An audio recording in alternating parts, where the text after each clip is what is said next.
a nightmare to others. Oh Lord! Oh Jesus Christ! But I will give you a message. The message of death. Oh yes, come out to play. Make no attempt to capture them. They are to be exterminated. Matron, take them away! Dada's speaks to you.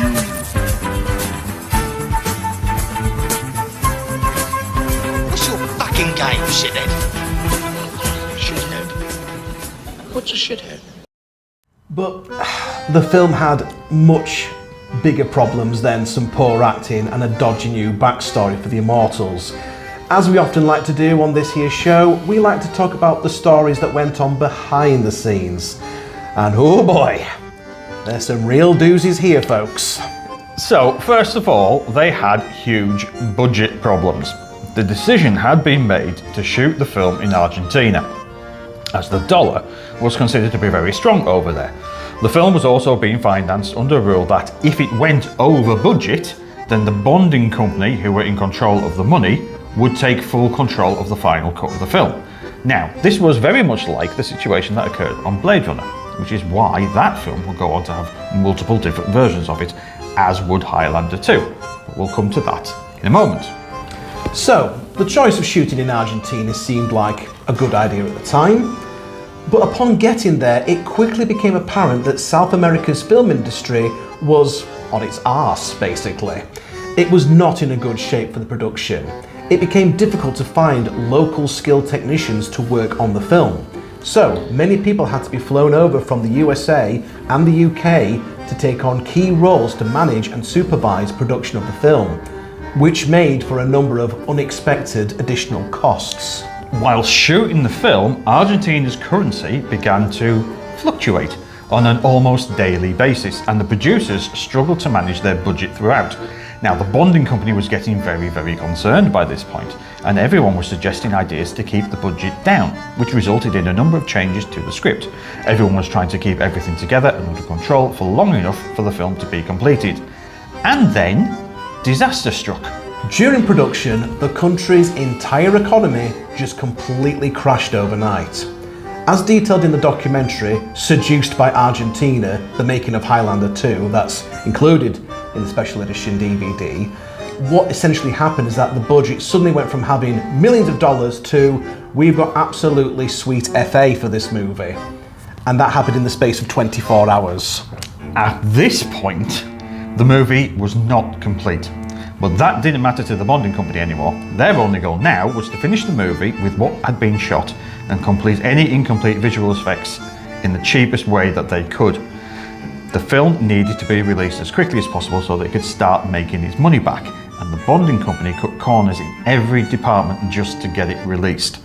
They would go on to have the final say on what the finished film, the finished version would look like, and even got lawyers to step in and threaten everyone with legal action if they ever badmouthed the film. Then they took control of editing and tried to make, God knows. I'm not sure there was ever a decent film here to begin with, but eventually we were left with, well, whatever this is. The finished film was a weirdly edited together mess that director Russell Mulcahy had absolutely no say on whatsoever. He reportedly hated the final product so much he wanted to have his name taken off the credits and replaced with Alan Smithee. Now then. Alan Smithee. Alan Smithee. Very, very famous film director. Yeah, but funnily enough, all those films that have got Alan Smithee's name connected to them are always very good. And actually, we don't know who the director is, even though the director's name is Alan Smithee.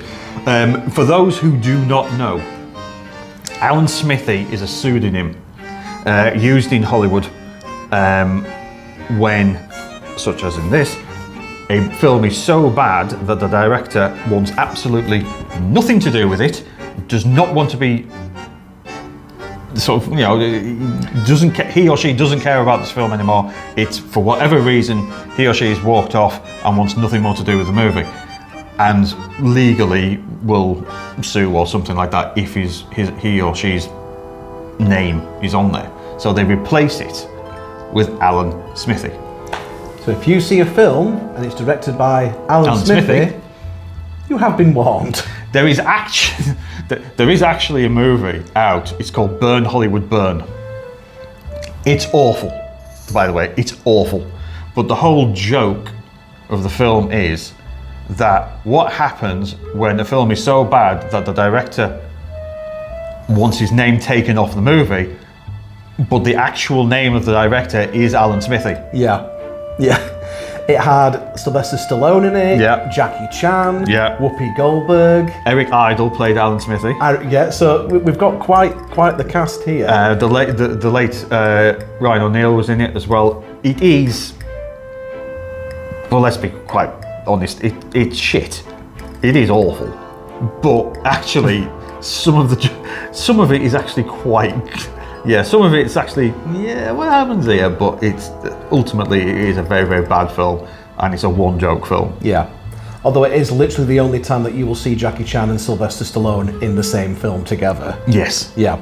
Because Stallone wanted to get Jackie Chan to play Simon Phoenix in Demolition Man. Awful idea. A role that Wesley Snipes took on, and Jackie turned it down because he didn't want to play a baddie. No. It's very, very rare that Jackie plays a baddie. Yeah. Mulcahy even went as far as to walk out of the film's world premiere, reportedly doing so after viewing its first 15 minutes. For similar reasons, Christopher Lambert also threatened to walk out of the project when it was nearing fruition. However, due to contractual obligations, he didn't. This was a film where everybody tried to end their involvement with it as quickly as possible, or at least wherever it was contractually convenient. Although, considering everything else that went wrong with Highlander 2 during its production, it is a minor miracle that it actually ended up in cinemas at all. To make matters worse, there were a number of recreational problems behind the scenes. A lot of members of the cast and crew were drunk, or they had other substance problems. One stunt double in particular was sacked when he became so addicted to cocaine that he was unable to do his job properly. And it got to the point where there was a scene where General Katana's supposed to come crashing through the roof of a train, but when the stuntman was sacked, Michael Ironside just said, "Fuck it, I'll do it myself." Thankfully, he didn't injure himself. Well, not in this particular scene. Anyway, more on that in a moment. Christopher Lambert was unable to film any scenes during the day due to hangovers when he arrived on the set, because a lot of them discovered Argentina's nightclub scene at the time. Him and Virginia Madsen were just shagged the whole time, even though at least one of them was married at the time of filming. Lambert originally refused to participate in the film unless Sean Connery was also brought back, as the two of them had actually become particularly good friends whilst making the original movie, to the point where they were calling each other Ramirez and McLeod, even when the cameras weren't rolling. Now that's method. Greetings, Highlander. You cold? Incredible. What took you so long? Sean Connery himself, he was a right grumpy bugger on the set. He only returned for the sequel because he clearly had read the paycheck before he had actually read the script. He wouldn't allow anyone on set to talk about James Bond at all. Bizarrely enough, Ramirez is the only character apart from James Bond that Sean Connery has played more than once. Just think about that. Also, he nearly fell for a scam where he almost bought a mansion in Argentina but managed to pull out of the deal at the last minute. So, Lambert and Ironside were both badly injured during the fight scenes. Now, you might not realise this, but Christopher Lambert is basically blind unless he's wearing a particular special type of glasses. He has myopia, which is a degenerative eye disease, and so he needs to wear these corrective glasses. Now, he couldn't wear these glasses on the set, and there weren't any corrective contact lenses that he could wear instead. So that means that in most of the sword fights, he is essentially fighting blind. And to make matters worse, the silly bugger insisted on not only doing all of his own stunts and fights, no stunt doubles, but he also wanted to use real swords for the fight scenes to make it more realistic. So, picture the scene. Yes. You've got Christopher Lambert. He's probably hung over his balls. Yes. Or he's just shag happy and coming back from Virginia Manson's trailer, probably still zipping up his trousers. He's partially blind, he can't see very well. You'll unleash the power of the quickening. He's just unleashed Unleash the power of the quickening. He's partially blind, he can't see very well, and he's swinging around a real sword for a fight scene. This isn't going to end well, is it? Oh, it really, really doesn't, because during one fight scene, Ironside ended up with a chipped tooth and barely missed getting his thumb severed. During Lambert's first fight scene with the cyberpunk weasel assassins, he had his finger sliced down to the bone, which would require having to get 12 stitches to close up the wound. Possibly the scariest injury, however, occurred during the final battle between MacLeod and Katana, when Ironside had his jaw dislocated. A producer on the set described the injury as Ironside's jaw just literally slid to one side, and that Ironside himself told Lambert to punch it back into place, which he did, because he's Michael Goddamn Ironside, and he's insane. That's brilliant. Both men would recover from their injuries in order to continue making the film, but Ironside later said that precision thrusts and parries are exceedingly difficult to do when you're swinging around a 22-pound broadsword. I mean, who knew? Who knew? If only they'd have known that beforehand. So, let's talk about the various different versions of the film. For the theatrical cut that was released in the US, the Bond company essentially got someone in to edit the film for free or for cheap. Probably got the work experience kid in to do it. More than likely, yeah. Numerous changes were made to the movie that weren't originally planned, and the film was haphazardly edited together to the point where two completely separate fight scenes between MacLeod and Katana were mashed together into one, resulting in glaring continuity errors where MacLeod swaps swords halfway through a fight and even changes clothes. This is the version of the film that Mulcahy would end up walking out on, and key members of the production were absolutely furious with the state of the Bonding company's cut.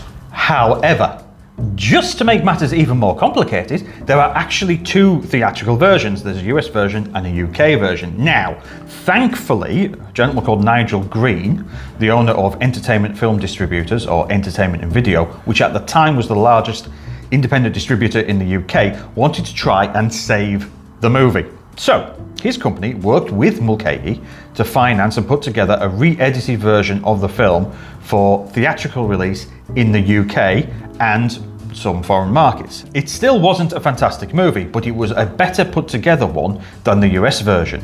For years, fans of the franchise tried to purchase this UK version through collectors and conventions. A few years later, and financed by mostly his own money, Mulcahy returned to the film to make further re-edits in order to bring the film in line with the continuity of the previous one. He also shot an entirely new action sequence and released it in 1995 as Highlander 2, The Renegade Cut. Because of the obvious negative feedback to its story, this new cut of the film rather crudely edited out all references to the Immortals coming from the planet Zeist. Instead, the uprising at the start is set at some unspecified time in a distant past that just so happens to have access to time travel and has laser battles in the debris of crashed spaceships. As punishment, instead of being banished to Earth, MacLeod and Ramirez are banished way into the future. So, take your pick, Luke. The Immortals are now either aliens or they're Time Lords. Oy vey. Mulcahy and his reassembled crew went back and reshot several scenes, with some actors returning to either take part in these reshoots or simply to re-record some additional lines of dialogue that could be dubbed into certain scenes over the existing film. Now, the Renegade cut ended up becoming 18 minutes longer despite actually editing out most of the Zeist stuff. 80% of the special effects were redone, but the cut didn't necessarily fix all of the dodgier looking moments, and that was something that would be improved upon further when the special edition would later come along. Also, the theatrical version has a red shield, because when they were editing it, the Bonding company thought, we thought the red shield looked cooler. But it really didn't. But it doesn't make any sense, because when you see characters like inside buildings, there's like a blue light streaming in from outside. So why is there a blue light streaming in if the shield's red? Yeah. So when they came out to doing the Renegade cut and the special edition, they sensibly changed it from a red shield to a blue shield, which now makes more sense. The Renegade cut is considered to be a considerable improvement over the theatrical version. It's still a bad film, it's still a dreadful sequel, but if the theatrical cut is, say, Jaws the Revenge, in terms of awfulness, then the Renegade cut is now Jaws 2 by comparison. It's a better version of the film, but the film's still not great. It's like that old saying, you can't polish a turd, but in this case you can at least roll it around in a bit of glitter to make it look a little more presentable. It's shocking that you prefer Jaws the Revenge to Jaws 2.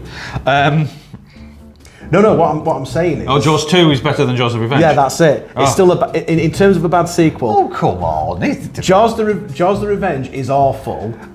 Jaws the Revenge is not awful.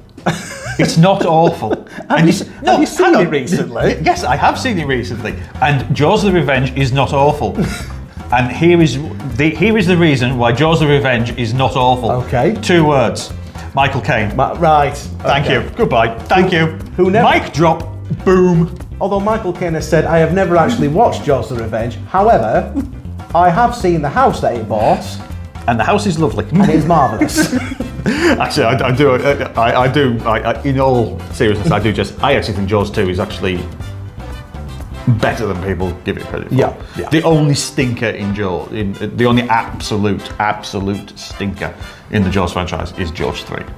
Jaws 3 is terrible. Yeah. There is nothing redeeming about Jaws 3. Yeah.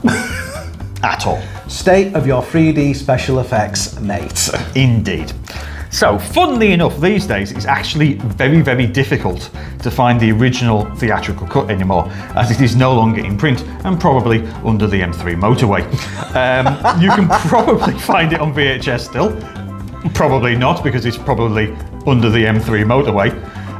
There was a terrible DVD transfer at one point, and if you are a hardcore fan of the theatrical cut, you can get a widescreen version on Laserdisc, but this was only released in Japan and is still buried under the M3 motorway.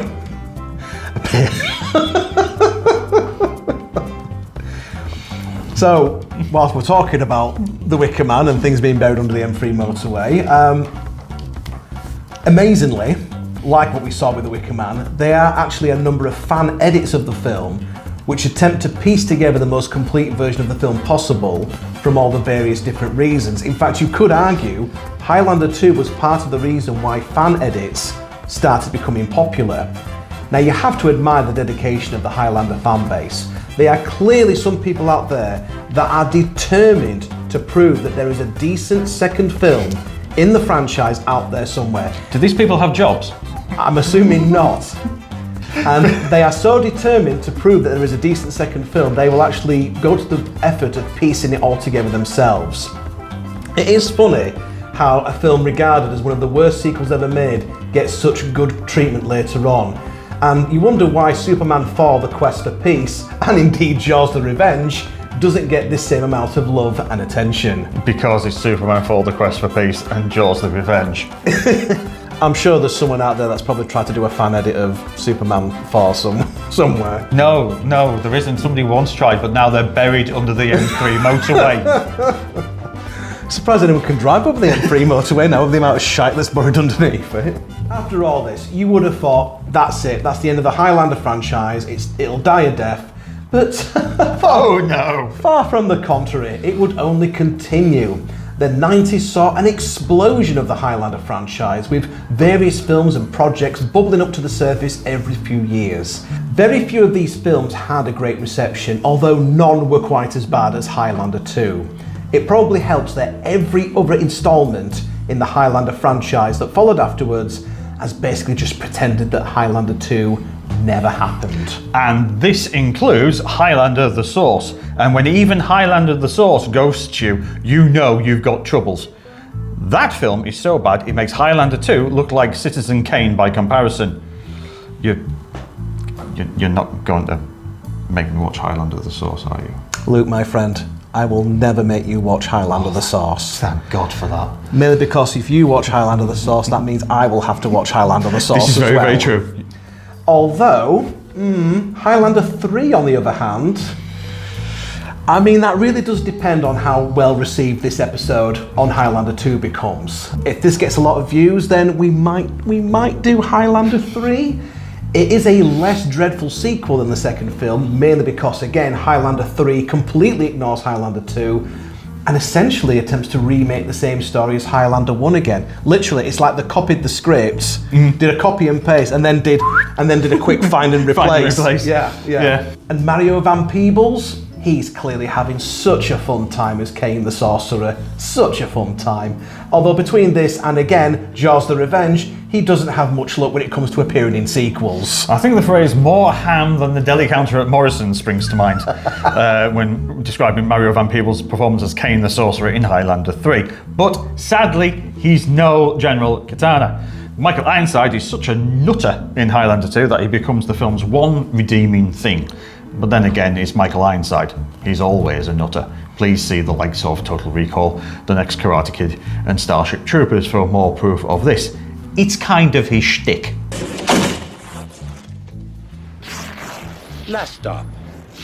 It's also not unusual that Ironside's character gets his head chopped off at the end of the film, as he does tend to play characters that lose body parts before the end credits, which is rather careless of him, really.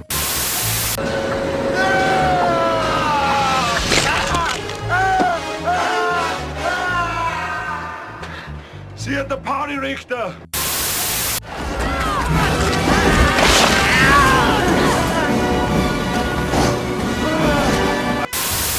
Not only were there various more sequels, there was also Highlander the TV series.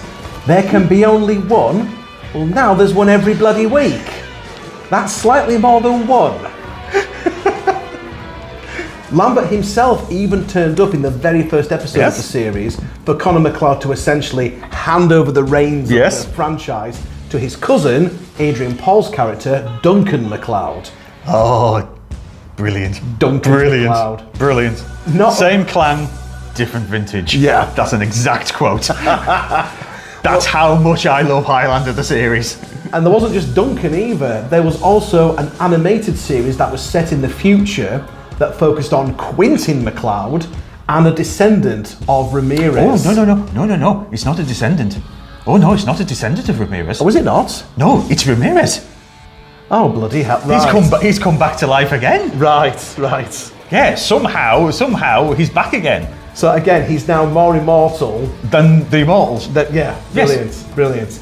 There was also an anime movie, Highlander The Search for Vengeance, which is actually really rather good.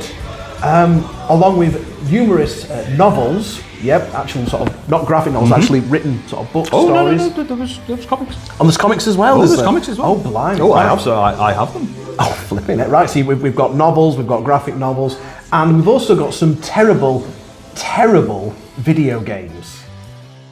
Now, how terrible were these video games? Well, back in the 1980s, it was not unusual for Manchurian-based video game developers company Ocean Software to snap up the license for Hollywood movies and create games for the 8 and 16-bit home computers. Now, picking up these usually revolved around paying the licensee a small upfront fee, and then the rest would be paid in a percentage of the royalties from the game being sold. However, so keen were Ocean to get the license for Highlander, they got a little bit carried away. Yes. And they only realised until after the contract was signed that if the game became a big seller, the insane amount of royalties that they promised to sort of pay, that they agreed to, would actually bankrupt the company entirely. Now, they couldn't back out on the deal as they were already contractually obliged to make the game still. So in order to make sure that no one actually bought the damn thing, they deliberately made the game as crap as possible. Now, hang on a minute. Hang on. Making crap movie tie-ins, wasn't that Ocean Software's entire MO? Not always, because they did do the Batman game, they did do RoboCop, yes, they did do Jurassic Park. Yep. Some of them were actually quite good. Ah, yes, RoboCop. Fair enough. So, Ocean, I apologise. Profusely, wholeheartedly, and sincerely. RoboCop was good. Batman was good. Jurassic Park was good. You weren't always completely shit. But TTX and US Gold can still get in the bin where they belong. Oh, God, US Gold. Oh my God. Absolutely. I'm still very bitter with US Gold over the Commodore 64 versions of Final Fight and Street Fighter 2. Oh god, they're awful.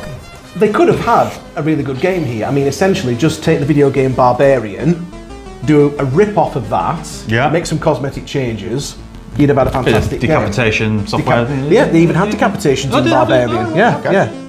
But Ocean purposely made the game slow and janky and had the controls deliberately made unresponsive because, again, they wanted to make the game as crap as possible so no one bought it. To make matters worse, oh god, Ocean didn't even bother getting the characters' names right. So, if you actually manage to get past Ramirez in the game, not an easy thing to do considering how unresponsive the controls are, then Connor goes on to fight Fazia, who I think is actually Fazil, the first guy that he fights in the first film, before finally facing the Kurgan. Or, in this case, the Kirgan, as the game calls him. Now, the Kirgan, you might as well have just called him the Kegel Balls and just have done with it. Nice to see you, Kegel Balls. You've cut your hair. I am in disguise. Absolute state. So as a result, it scored badly in computer games magazines like Zap 64, and the game never even entered the top 20 charts, and thus ultimately Ocean dodged a bullet. But that wasn't all, because just to give you another example of bad luck throughout the history of this franchise and sort of video game adaptations of it, there was later an exclusive Highlander video game for the Atari Jaguar CD. Oh dear. Wow. Oh wow. And the Atari Jaguar CD didn't work half the time. No, it didn't. Wow. Yeah. There has been talk of rebooting the series for years. I mean, previously Ryan Reynolds and Vinnie Jones were tied to the project as McLeod and the Kurgan, respectively. My God, Vinnie Jones is the Kurgan. Interesting. But these days it seems that Henry Cavill and Big Dave Bautista are the current popular choices for these roles. In fact, Henry Cavill recently confirmed during promotional work for Argyle that the reboot of Highlander is going ahead now. And to be honest, I'd be quite happy seeing Henry Cavill as Connor McLeod. I mean, he's English for a start, you know, he's not French. Plus, he does have a bit of Scottish ancestry in him. He is a genuinely very, very fine actor. Although I don't know how he's going to have time to do this when he's trying to do his Warhammer 40k series as well. Yeah. Because, as we all know, Henry Cavill might be a beautiful human being as he is, and let's be fair, he is. But he's also, like us, he's a geek. Yeah. He's a geek. He's the king of the geeks. He's the king of the geeks. If you don't believe me, just go into YouTube. There's a shot of him where he's in lockdown, he's building his gaming PC, and then when he's doing there's another video where he's doing promotional work for The Witcher, and one of his co-stars, who he didn't realise this at the time, was saying, you know, he was asking questions. Well, I'm a massive Warhammer 40k fan. That's my jam. And then the other person saying, "Really? I do Warhammer as well." And Cavill just says, "Really? What are you using at this moment in time?" "Oh, I'm using such and such." "Oh, I'm using such and such." And they basically bond, and they immediately figure out a Warhammer 40k date between the two of them. That's brilliant. It's wonderful. That's brilliant. It's brilliant, because as soon as you started talking about Warhammer 40k, you could see his face just light up. His little face just lit up. It's beautiful. It's wonderful. And you mentioned The Witcher. We already know that from that, Henry Cavill's got experience with swinging a sword around. A few years ago, I'd have said, no, absolutely not. No Highlander reboot. Just leave this franchise alone now. Yeah. But with the mention of having Henry Cavill in it, it's like, actually, I'd be interested to see what they were doing in that. Yeah. Anyway, we'll probably have a bit of a rant about the Highlander reboot, potentially, once we're in the pub. But yeah, I'd like to see Henry Cavill as Connor McLeod. I'd also rather like to see Pedro Pascal as Ramirez. I mean, not only could he pass off convincingly as being either Spanish or Egyptian. Yes. Again, he's also got quite a bit of experience swinging a sword around as well. Yeah, but then again, is there another franchise that Pedro Pascal could find himself in? I mean, seriously, let's just do not that we don't like Pedro Pascal, because we do like Pedro Pascal. Pedro, we love you. But for God's sake, are you just collecting franchises right now? Star Wars, Last of Us, Marvel, DC. What was he in, do you say? He was in Wonder Woman 1984. Yes, he was. Yes. Sorry, thank you very much. What else? What else is he sort of collecting at this moment in time? Narcos as well. Game of Thrones, obviously. Game of Thrones. So it's like he's just. Does he have some sort of tick list or something like that? Franchises that need Pedro Pascal. Franchises that Pedro Pascal has made his own. I'd love to see that. I'd love to see Pedro Pascal as Ramirez, and I'd love to see Henry Cavill as Connor McLeod. Who you'd get for the Kurgan? I mean, I know we mentioned David Bautista.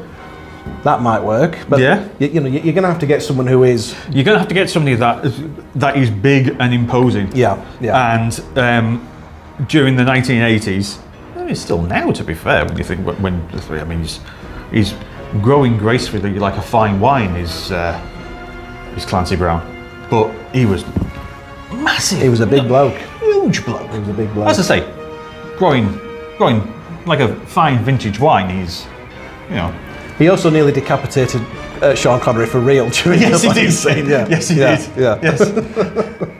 But mistakes happen. Well, at least it didn't happen. I mean, at least it didn't. If it had been on the set of Highlander 2, you'd have had Michael Ironside's head or Conor McLeod's head flying across Argentina. Well, exactly.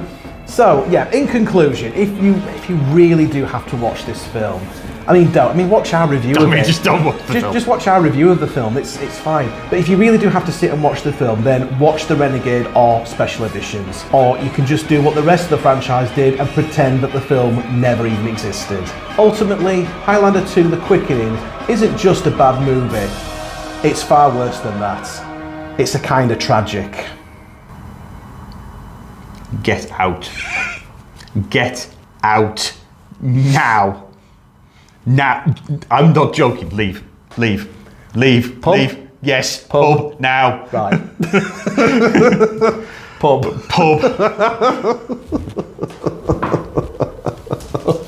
I cannot believe you did that. I cannot believe you did that.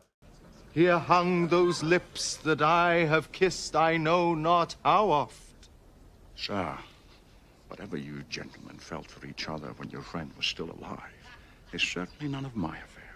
Right, first of all, let's just show off our Highlander-related T-shirts. I should point out we didn't mention this in the main review. Yeah, we absolutely love Highlander 1 to the point where we will go out and buy T-shirts like this. Yes. However, when it comes to Highlander 2, oh boy, maybe not so much. Now, in terms of a sequel, you absolutely could have done a sequel to this. Absolutely. I feel that, during Highlander 1, you got flashbacks to Connor's life during World War II, during the 16th century. You could have had an entire sequel based around, let's say Louise Marcus is some sort of journalist, or she's an author. Yeah. And she's interviewing an old and mortal Conor McLeod at the end of his life. And he starts telling stories about his life. Yeah. And at first she's thinking, Christ, this fella's lost his bloody marbles. Yes. But then as he goes on to tell his stories about his long life, she realises, oh shit, he was actually there. He actually did this. Yeah. It's kind of like a interview with a vampire type of. Yeah, you could have totally done it. You could have almost done it like like portmanteau horror films. Yeah. Where there's like 4 different stories all based on the same thing. You could have had Conor McLeod telling 4 different stories from different parts of his life. Yeah, in different areas. In different eras. Different genres. There's a bit in Highlander 2 where Louise Marcus goes upstairs to where Connor's got old diaries, he's got sports memorabilia, war memorabilia from different parts of his life. That is literally the only time where this feels like an actual sequel to the first film. Because it's the flashbacks. Yeah. It's the various bits of it. You don't necessarily need it to be explained. You just need to see maybe a painting or a photograph, and then you can kind of like extrapolate a little bit from it. It's a wonderful, wonderful idea. And they realised it brilliantly in the first film. They just didn't need to do it in the second. No.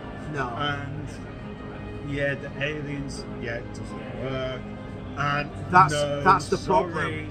That's the problem, you see. That is the problem. See, if they're doing this reboot with Henry Cavill, if they establish from the start, right, all of the Immortals are aliens from another planet, if you want to establish that right from the start, that's fine. But the problem is that with Highlander 1, they built up all this mythology, and then in Highlander 2, in the first 15 minutes, they basically swept away that entire mythology and said, no, they're all aliens. Think about that's where the problem is. Think about the beginning of Highlander 3. Yeah. Think about the beginning of Highlander 3. Connor, sitting down on his own, we are immortal. We have existed since the dawn of time, but our true origins are unknown. If that doesn't say we're ignoring Highlander 2, I don't know what does. I don't know what does. What does? I think that's the problem. They never intended this to be a franchise. No, they didn't. They never intended this to be a series. Highlander 1 was meant to be this standalone story that was continuing its own thing. It reached its natural conclusion. There was never meant to be a follow-up to this, but it turned out to be so bloody popular. It was a case of, right, we're going to have to try and turn this into a franchise, even if we have to undo some of the things that were set up at the end of the film. Let's be fair, Russell McKay in the first film, he directed the hell out of it. Russell McKay is not a bad director. He's a really, really good director. Christoph Lambert is not a bad actor. He's a really, really good actor. He was in, he first came to sort of English-speaking audiences in Recreational, The Legend of Tarzan. Which is exactly what draws the attention of Russell McKay. Which is a really, really good. I mean, it's not until they got him on the set of Highlander that they realised, oh shit, this guy can't speak fucking English. Well, the fact that he was working mainly with Luc Besson in France, in his native France and what have you. And again, working on really, really, really wonderful films. And he's good. I mean, let's be fair. Yeah, he is a good actor. Christopher Lambert can say so much just from a look. He's got this intense, piercing stare. He could just stare at you like that, and he'll just tell so much just from that kind of. It's either that or the fact he can't see you because of his myopia. But that's beside the point. That's beside the point, everybody. That's beside the point. He's giving you this intense stare. Yeah. He can't actually fucking see you, He's probably staring at you intense, but it's like, right, who are you? Who are you? I can't see you. I can only make out your shape. But so much potential. If you wanted to do a sequel for Highlander, there was so much potential for it, but they went down the wrong way. Yeah. Do you remember your life on Zeist? 500 years ago? I remember. Zeist? Yeah. It's not Zeist, it's Zeist. So you could do a reboot of the series. Just don't have everything wrapped up at the end. Leave something on a cliffhanger if you're planning on making this franchise. You could have the Immortals coming from another planet. Just have that set up at the start rather than suddenly throwing it in the second film. Yes, you could, but would that make it better? Probably not. Yeah. You could have an elderly and mortal MacLeod reminiscing on his long life and the various adventures he had. It leads to flashbacks, like in Highlander 1. Yeah. That could have worked. That could have worked. Unfortunately, you made them all aliens. No, and it didn't work. And Highlander 2 left fans scratching their heads and wondering just what went wrong. But despite that, I mean, my God, they went back and did the Renegade cut, the special edition cut. You've got people doing fan edits of this. You've got people determined to basically say there is people like Highlander. Yeah, you've got. They like the idea. They like the idea. They like the what was set up in the first film, and anything else that comes afterwards, they want to make better. Yeah. And you've got people determined to basically say, yes, this is a franchise. Yes, somewhere there is a decent second film in there. You've just got to find it yourself, even if we have to edit it together ourselves. Yeah. And therein lies another issue. To be fair, I mean, if you have to do that much work to edit something to edit your own version, to make your own version. Yeah. There are some people in this world who know when to stop, and some people who don't. Whilst Highlander 2 may have left fans scratching their heads and wondering just what the hell went wrong. It has since become a cult classic in its own right. Despite its flaws, it's hard not to look back over the film and chuckle at the sheer absurdity of the whole thing. Yeah. In the end, Highlander 2 may not have lived up to the legacy of its predecessor, but it certainly left an indelible mark on the world of cinema. So, with that in mind, we will raise a glass to Highlander 2. Well, I can't at the moment because it's sort of popping up my phone. Oh, with the okay. script Well, on. you raise my glass then. There we go. Thank you. Despite the chaotic production, the mythology changes, and the numerous versions of the film, you certainly can't deny that it's a wild ride. And even though the rest of the franchise has tried to basically ignore this film ever existed, it is certainly a memorable one, even if it is for the wrong reasons. Massively for the wrong reasons. And with that in mind, it's time for us to go. Indeed. So, as always, there will be all of the various gubbins below this video with the links and the subscriptions yes, and the various other bits and pieces. Please do leave a like, leave a comment, subscribe to the channel if you haven't done so already. We read every single comment. It's very, very nice. Thank you very much to everybody that has ever put a comment on, even the ones that we massively disagree with. Subscribe to the channel, click on that notification bell to get an update on whenever we have a new video from the channel for you to watch. Share this across your social media. Follow ourselves on our social media. We are now on Facebook, Twitter, I refuse to call it X, fuck you Elon Musk. We are also on Instagram as well. We are also, oh fucking hell, we're on Tinder, we're on Grindr, we're on Pornhub. What the fuck? Oh, we really are not. There are many, many things that we are on, but those last three, we definitely are not. I thought I'd just throw those in, just catch you off guard. I am always on guard. How dare you? Thank you very much for joining us. It is the beginning of the new year. We will Season do 5. Yes, indeed. We will do other films this year with a bit of luck. Provided we don't get kicked out of the bunker. We are wanting to do the Avengers at some point. Yes. And by the Avengers we mean the proper ones. The proper ones, the British TV series from the 60s.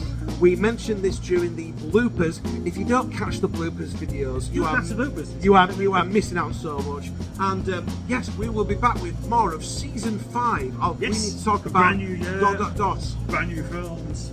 So until next time, thank you very much for stopping by the Big Daddy D Reviews channel, and we will catch you again next time. Cheers. Cheers.